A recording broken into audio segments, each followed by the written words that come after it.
الحمد لله والصلاة والسلام على سيدنا محمد وعلى آله وأصحابه أجمعين. الحمد لله والصلاة والسلام على سيدنا محمد وعلى آله وأصحابه أجمعين. أما بعد، فأعوذ بالله من الشيطان الرجيم. بسم الله الرحمن الرحيم. إنما المؤمنون إخوة. صدق الله العظيم. اللهم صل على سيدنا محمد النبي الأمي وعلى آله وأصحابه وسلم. اللهم صل على سيدنا محمد النبي الأمي وعلى آله وأصحابه وسلم. میرے معزز مسلمان بزرگوں، عزیز بھائیوں، حضرت ابو ہریرہ رضی اللہ تعالیٰ عنہ اللہ کے نبی صلی اللہ علیہ وسلم کے پیارے صحابی ہیں۔ فرمانے لگے کہ اللہ کے نبی صلی اللہ علیہ وسلم نے فرمایا کہ المسلم اخو المسلم لا يظلمه ولا يخذله ولا يحقره۔ آپ علیہ الصلاۃ والسلام کا ارشاد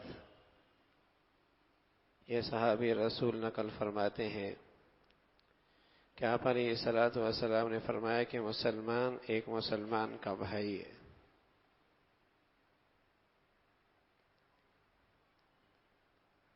اور مسلمان کے ساتھ ظلم نہیں کرتا، اور اسے بے یار و مددگار نہیں چھوڑتا، اور اسے حقیر اور اس کے ساتھ حقارت والا برتاؤ نہیں کرتا۔ پھر آپ علیہ الصلاۃ والسلام نے اشارہ فرمایا اپنے سینے کی طرف 3 مرتبہ، اور فرمایا التقویٰ ہاہنا، تقویٰ دل میں ہوتا ہے۔ پھر آپ نے فرمایا بحسب امرئ من الشر ان یحقر اخاہ المسلم، کسی مسلمان کے لیے برا اور بدتر ہونے کے لیے کافی ہے کہ وہ اپنے مسلمان بھائی کو حقیر سمجھے۔ پھر آپ علیہ الصلاۃ والسلام نے فرمایا کل مسلم علی المسلم حرام دمہ ومالہ وعرضہ، او کما قال علیہ الصلاۃ والسلام۔ یہ مسلمان معاشرے کی تربیت کا ایک بنیادی ضابطہ ہے۔ اس حدیث میں، اس ارشاد میں پہلے مسلمان مائیں اس ضابطے کو سامنے رکھ کر اپنے بچوں کی، اپنے گھر کی تربیت کیا کرتی تھیں۔ مسلمانوں کی تعلیمی ادارے مسلمان بچوں کی تربیت اس حدیث کو سامنے رکھ کے کیا کرتے تھے۔ مسلمان کے ذرائع ابلاغ، وہ لٹریچر، وہ کتابیں، وہ مضامین، وہ جتنا تربیت کا مواد ہوا کرتا تھا، وہ اس حدیث کو سامنے رکھ کر اور اسے سامنے رکھ کر مسلمان کی تربیت کیا کرتے تھے۔ یعنی یہ مسلمان کے معاشرے کی تربیت کا ایک بنیادی اصول ہے کہ مسلمان معاشرہ اس اصول پہ کھڑا ہوتا ہے، اس اصول پہ کھڑا ہوتا ہے کہ پہلی بات اللہ کے نبی صلی اللہ علیہ وسلم نے یہ بتلائی کہ مسلمان کا بھائی ہے، المسلم اخو المسلم۔ اور پھر اس کے بعد معاشرتی طور پہ 3 حقوق بتلائے کہ جب یہ اس کا بھائی ہے، ایک خونی بھائی ہوتا ہے، ایک سکی بہنا ہوتی ہے، ایک اس کے گھر کے افراد ہوتے ہیں، ان کے بھی کچھ حقوق ہوتے ہیں۔ اسی طرح ایک معاشرے کا ایک مسلمان اس کا ایک بھائی ہے، اس پر بھی اس کے کچھ حقوق ہیں اور اس کے بھی کچھ حقوق ہیں۔ ہمارے عزیزو، میرے نبی کی پیاری معاشرت کے یہ اصول گھر میں زندہ ہو جائیں، گھر جنت کا نقشہ پیش کرے، معاشرے میں زندہ ہو جائے، معاشرہ مسلمانوں کے لیے جنت کا نقشہ پیش کرے۔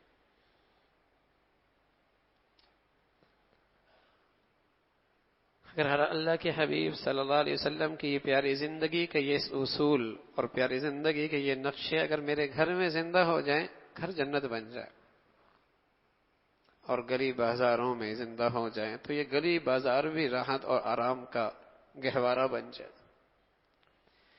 تو اللہ کے نبی صلی اللہ علیہ وسلم نے فرمایا ایک مسلمان کا بھائی ہے تو اس کے 3 حقوق ہیں.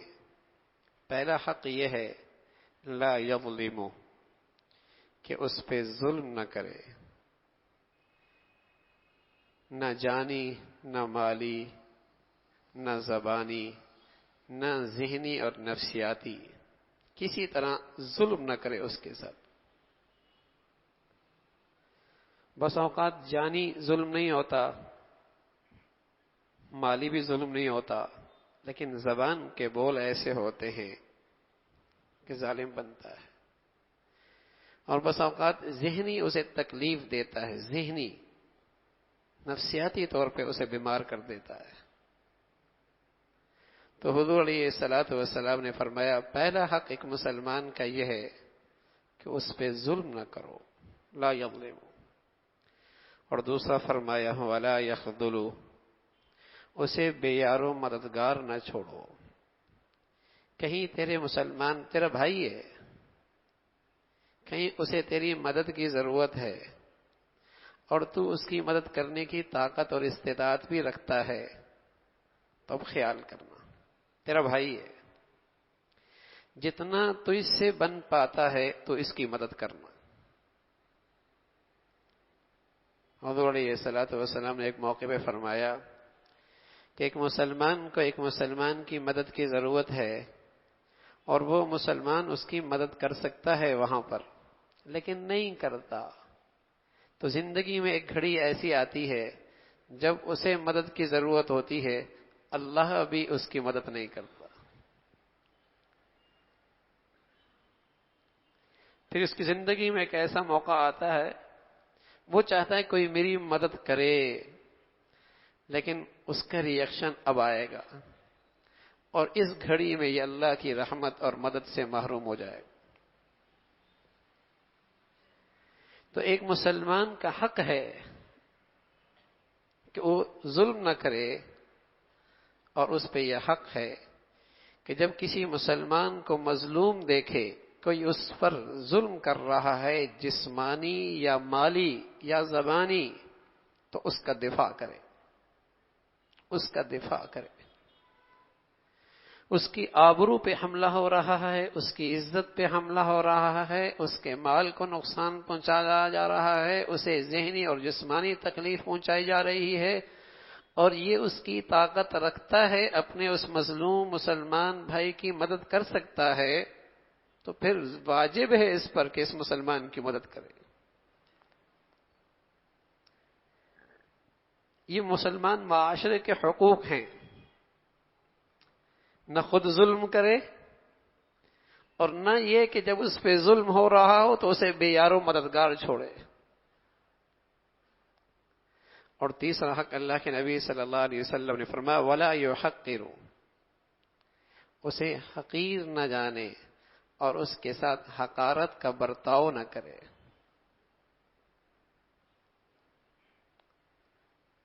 حقیر نہ جانے، حقارت کا برتاؤ نہ کرے، اس کی غربت، اس کا فقر، اس کی کم آمدنی، تو جو اس کے ساتھ حقارت کے برتاؤ پر آمادہ نہ کرے. اس لیے کہ اللہ کے نبی صلی اللہ علیہ وسلم نے فرمایا کیا پتا اس کے دل میں تقوی جیسی دولت ہو جو دنیا کے نظروں سے اوجل ہو، اللہ کے نظروں میں وہ تقوی اس کی اللہ کے ہاں بڑا قیمتی ہے، اللہ کے ہاں وہ بڑا معزز ہے. تیری حقارت سے کہیں تیری دنیا آخرت برباد نہ ہو جائے. حضرت زائر رضی اللہ تعالیٰ عنہ ایک غریب صحابی ہیں اور وہ مدینہ منورہ میں آ کر سبزیاں بیچا کرتے تھے. ایک دن آئے، کھڑے بازار میں سبزیاں بیچ رہے. اللہ کے نبی صلی اللہ علیہ وسلم پیچھے سے آئے، کندھے پہ ہاتھ رکھا تو ہاتھ رکھ کے فرمانے لگے من یشتری ھذا الغلام، بھائی اس غلام کو کون خریدے گا؟ محبت میں، پیار میں، دلجوئی کے لیے فرمایا بھائی اس غلام کو کون خریدے گا؟ آواز لگا دی. حضرت زائر نے سن لی اللہ کے نبی کی آواز، بڑے خوش ہوئے، سعادت سمجھی نبی کے ہاتھ میرے کندھے پہ، تو اپنی پشت حضور کے سینے کے ساتھ ملنا شروع کر دی اور ساتھ کہنے لگے یا رسول اللہ مجھے کون خریدے گا؟ رنگ کا کالا ہوں، ذات کا غلام ہوں، سبزیاں بیچ کے اپنے بچوں کا گزارا کرتا ہوں، مجھے کون خریدے گا؟ اور اگر کسی نے میری قیمت لگائی بھی، اذن تجدنی قاصدن، کھوٹے سکے ملیں گے آپ کو۔ کیا ملے گا آپ کو؟ تو حضور علیہ الصلوۃ والسلام نے فرمایا بل انت عند اللہ الغالیہ، ظاہر تو اللہ کے ہاں بڑا قیمتی ہے۔ اللہ کے ہاں قیمت ظاہر سے نہیں لگتی، لباس اور پوشاک پر نہیں لگتی، زندگی کے اسٹیٹس اور رہن سہن پہ نہیں کرتی، وہ مولا تو دلوں کی زندگی دیکھتا ہے۔ دل کی دنیا بڑی قیمتی ہے تیری۔ تو حضور علیہ الصلوۃ والسلام فرمایا التقویٰ ہاں ہونا۔ حضرات علماء نے ایک عجیب بات لکھی، فرمایا کوئی اپنی دینداری اور بزرگی پر بھی تکبر میں مبتلا نہ ہو، اور کسی مسلمان کو گناہ میں دیکھ کر بھی اسے حقیر نہ جانے۔ گناہ سے نفرت بجا، برائی سے نفرت بجا، لیکن گناہگار سے نفرت نہ کرنا، کیا پتا وہ کل توبہ کر کے آگے پہنچ جائے اور جہاں تو کھڑا ہے تو اس سے بھی پیچھے چلا جائے۔ تجھے اپنی بزرگی پر ناز نہ ہو، اپنی عبادت پہ ناز نہ ہو، اپنے تقوی پہ ناز نہ ہو، کیا پتا اس کے دل میں خوف خدا تجھ سے بھی زیادہ ہو، اور نہ جانے کس گھڑی وہ کس انداز کی توبہ کر لے اور کتنا اونچا پہنچ جائے۔ گناہ سے نفرت بجا، برائی سے نفرت بجا، لیکن کسی مسلمان کی حقارت تیرے دل میں نہ ہو۔ کیا پتا اللہ اسے توبہ کی توفیق کس گھڑی دیتا ہے۔ تو رسول اللہ صلی اللہ علیہ وسلم بتا رہا ہے کہ مسلمان معاشرے کے اندر ایک دوسرے کے حقوق ہیں۔ ایک حق ہے ظلم نہ کرنا، حق ہے اسے بے یارو مددگار نہ چھوڑنا، اور ایک مسلمان کا حق ہے اسے حقیر نہ جاننا، اس کے ساتھ حقارت کا برتاؤ نہ کرنا۔ پھر رسول اللہ صلی اللہ علیہ وسلم نے فرمایا کسی شخص کی بدتر ہونے کی نشانی یہ ہے، بدترین انسان ہونے کی نشانی یہ ہے ان یحقر اخاہ المسلم، کسی مسلمان کو وہ حقیر جانے۔ پھر آپ نے پورے اسلامی معاشرے کا اصول بتا دیا، فرمایا ہر مسلمان کی دوسرے مسلمان پر ہر چیز قابل احترام، ہر مسلمان کی ہر چیز قابل احترام ہے، اس کی جان بھی، اس کی مال بھی، اس کی عزت بھی، سبھی قابل احترام ہے۔ میرے عزیزو، یہ مسلمانوں کی زندگی کا نقشہ ہے، لیکن اب گھر سے لے کر ذرائع ابلاغ تک دیکھیے، ہر طرف پگڑیاں ہی اچھالنا کمال سمجھا جاتا ہے، عزتوں سے کھیلنا ہی کمال سمجھا جاتا ہے۔ طنز تنقید، دوسروں کی عزتوں کو پامال کرنا، اسی کا نام قوم کے اوپر سے لے کر نیچے تک جب قوم کے سربراہ، قوم کے چودھری یہ کریں گے تو نئی نسل کا کیا حال ہوگا۔ بدقسمتی سے ذرائع ابلاغ کا سارا نقشہ اسی کے گرد گھومتا ہے، کس کی عزت سے کھیلا جائے، کس کی خانہ زندگی، اندر کی زندگی کو اچھالا جائے۔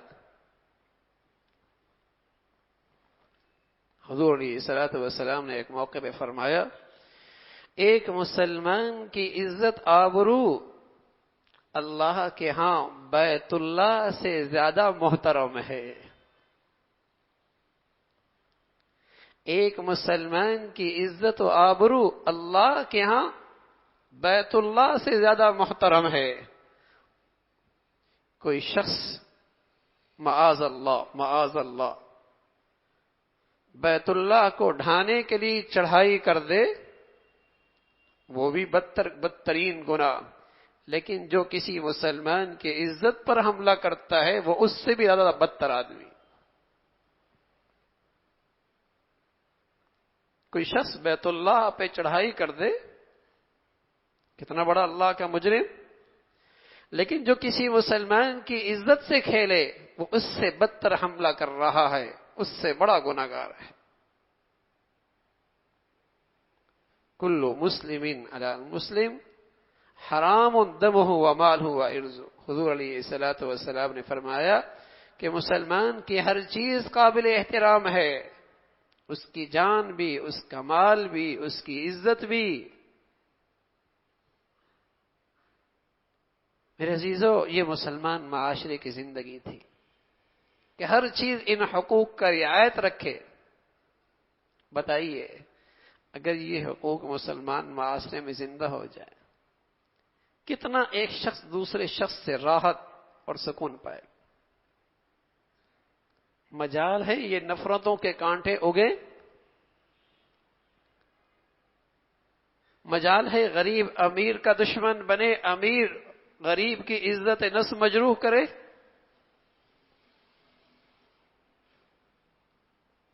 اس لیے ہے میرے عزیزو، آج ہم اپنے پیارے حبیب کی پیاری زندگی سے کوسوں دور ہو گئے۔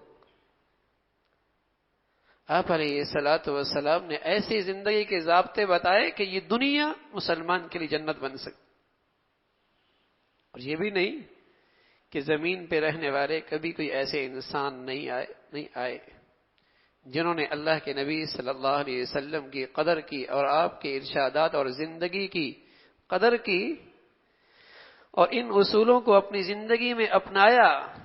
سبحان اللہ، انہوں نے مشرق مغرب کو امن اور محبتوں سے بھر دیا، امن اور سکون سے دنیا کو بھر دیا۔ تو ایک مسلمان دوسرے مسلمان کا بھائی ہے، امیر ہے یا غریب ہے، مشرق کا ہے یا مغرب کا ہے، کالا ہے یا گورا ہے، کوئی سی بھی زبان رکھنے والا ہے، ہمارا نبی ہمارا ایک رشتہ بتا کے گئے، اور وہ رشتہ اخوت کا ہے، وہ اخوت، وہ رشتہ بھائی چارے کا ہے، اور اس اخوت اور بھائی چارے کی وجہ سے ایک مسلمان کا دوسرے مسلمان پر حقوق ہیں کہ ظلم نہ کرے کسی بھی انداز کا، اسے بے یارو مددگار نہ چھوڑے، اور کبھی کسی مسلمان کو حقیر نہ جانے۔ یہ تین حقوق ہیں۔ تو میرے عزیزو، جیسے نماز فرض ہے، جیسے روزہ فرض ہے، جیسے زکوٰۃ فرض ہے، یہ اللہ کا نبی ایک دین دے کر گیا ہے، ایسی اللہ کا حبیب معاشرتی زندگی کا بھی دین دے کر گیا ہے، رہن سہن کا بھی دین دے کر گیا ہے، ایک دوسرے کے ساتھ میل جول، معاملات، رہن سہن کا طریقہ، یہ بھی ایک دین دے کر گیا ہے، اس کی بھی حقوق بتلائے ہیں، اس کے بھی حقوق بتائیں۔ تو یہ ایک معاشرتی زندگی کا دین کا ایک بڑا اصول ہے کہ میری ذات سے کسی مسلمان کو تکلیف نہ پہنچے، اور جہاں مجھ سے ہو سکے اپنے مسلمان کی مدد کو پہنچوں، اور میری ذات میں، میرے دل میں کسی مسلمان کی حقارت نہ ہو، اور کبھی میری زندگی میں کسی مسلمان سے حقارت کا برتاؤ نہ ہو، اس لیے کہ اللہ کے ہاں ایک مسلمان کی جان، مال، عزت، آبرو بیت اللہ سے زیادہ قابل احترام ہے، بیت اللہ سے زیادہ قابل احترام ہے۔ میرے عزیزو، کوئی بدنصیب آدمی بیت اللہ پہ چڑھائی کرنے چلے اور اسے ڈھانا چاہے تو میری اور آپ کی نظر میں کیسا بدتر انسان ہوگا، اور ہونا بھی چاہیے۔ لیکن آج یہ گناہ جو ہمارے معاشرے میں رواج پا گیا ہے، ہماری زندگیوں میں رواج پا گیا ہے، جس کا احساس بھی مٹ گیا ہے، جس کا احساس بھی مٹ گیا ہے کہ میری گاڑی کھڑی کرنے سے، میرے اس انداز کے رویے سے، میرے یہ طریقہ اختیار کرنے سے کسی کو تکلیف تو نہیں پہنچ رہی، یعنی اسے تو ہم نے دین کا حصہ ہی نہیں سمجھا کہ میرے اس رویے سے، اس طریقہ کار سے، اس انداز سے گاڑی چلانے سے، اس انداز سے گاڑی کھڑے کرنے سے، یوں اس انداز میں میرا کھڑا ہونے سے دوسروں کو تکلیف تو نہیں پہنچ رہی۔ حضور علیہ الصلوۃ والسلام نے اتنی اس کی احتیاط بتائی، آپ نے فرمایا جماعت کی نماز اتنی عظیم ہے اسلام کے اندر کہ کوئی شخص، میں کسی سے کہوں کہ نماز کے لیے امامت کرائے، اور پھر ان لوگوں کے گھروں کو آگ سے جلا ڈالوں جو اپنے گھروں میں نماز پڑھتے. اتنی شدت اور اتنا اہتمام بتایا ہے نماز کو جماعت سے پڑھنے کا. لیکن فرمایا کوئی شخص ایسا ہے جس کے جسم میں کوئی ایسی تکلیف اور ایسی بیماری ہے جس کے آنے سے مسجد میں نمازیوں کو تکلیف ہوگی، تو فرمایا اب مسجد میں نہ آئے، اب گھر میں نماز پڑھے، اس لیے کہ مسلمان کو تکلیف نہیں پہنچانی، مسلمان کو تکلیف نہیں پہنچانی. تو میرے عزیزو، اللہ کے حبیب صلی اللہ علیہ وسلم کا یہ معاشرتی زندگی کا دین بڑا خوبصورت ہے. اللہ ہمیں اسے بھی اپنانے کی توفیق نصیب فرما دے. آخر دعوانا الحمدللہ رب العالمین.